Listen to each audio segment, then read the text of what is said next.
Fala aí pessoas, eu sou o Cristiano e esse é o Flash Geek, seu programa diário de notícias do mundo nerd. Voltando à programação normal depois de um pequeno bug, nesta quinta-feira, dia 16 de janeiro de 2020. E para confirmar que voltamos ao normal, nada melhor do que a nossa pauta mais comum nos últimos tempos, as notícias envolvendo os novos consoles da Microsoft e da Sony. Desta vez vamos só para o PS5.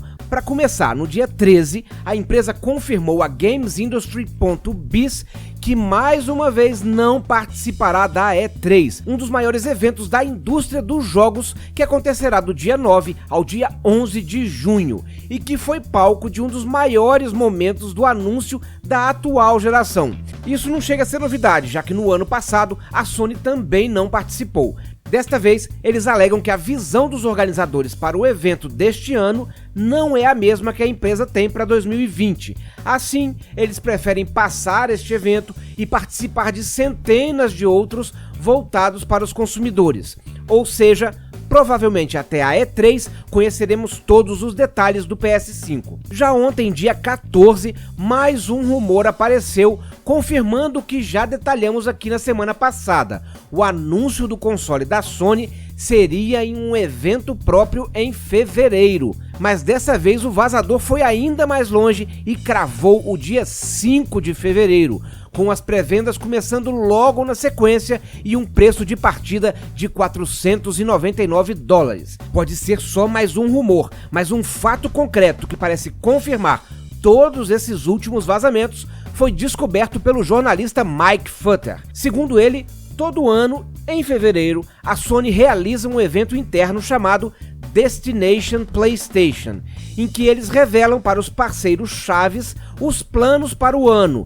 Entretanto, ele apurou que esse ano a Sony passou essa responsabilidade para uma terceira empresa, teoricamente, para poder focar no grande evento do mês, que seria então a revelação do PS5.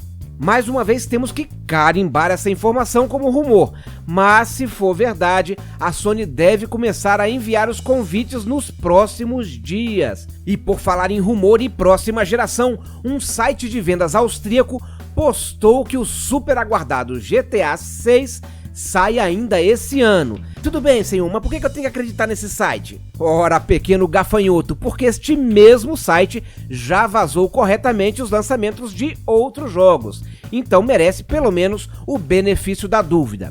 Porém, embora seja uma notícia muito aguardada pelos fãs, esse rumor tem uma informação que pode, eu acho, desagradar. É que segundo o site, ele virá apenas para o PS4, Xbox One e PC, ainda que, obviamente, ele deva receber um porte para a nova geração que está chegando, em uma estratégia de vendas praticamente idêntica à do GTA V. E para finalizar esse Flash Geek pós-pausa forçada, vamos para mais notícias da casa da Sony.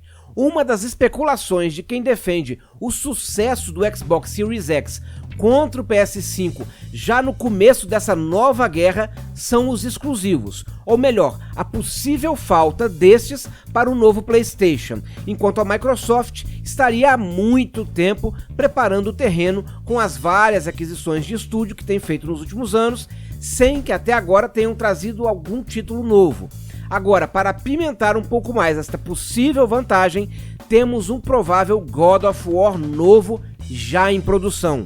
A teoria nasceu de um tweet da Kim Newman, que é animadora de narrativa no Santa Monica Studio, que é o estúdio do God of War, dizendo, entre aspas, "é bom estar de volta à roupa", seguido de uma foto em que veste uma roupa de captura de movimentos. Lembrando que ano passado também apareceu no mercado uma oferta de emprego para animador de combate com conhecimento em God of War. Geralmente eu tenho medo dos títulos de lançamento. Eles tendem a ser apressados e chegarem com aquele ar de que tá faltando alguma coisa na produção. Mas certamente seria um ótimo título para os primeiros meses e permite que até o fim da vida útil do console a empresa ainda lance um segundo. Além disso, pode ser também um título que ainda chegue para o PS4, embora eu duvide um pouco disso, o que manteria ainda por algum tempo o interesse pelo atual console. E o Flash Geek é um oferecimento de Circulando.press, o seu agregador de notícias. As principais notícias do Brasil e do mundo de forma simples e descomplicada.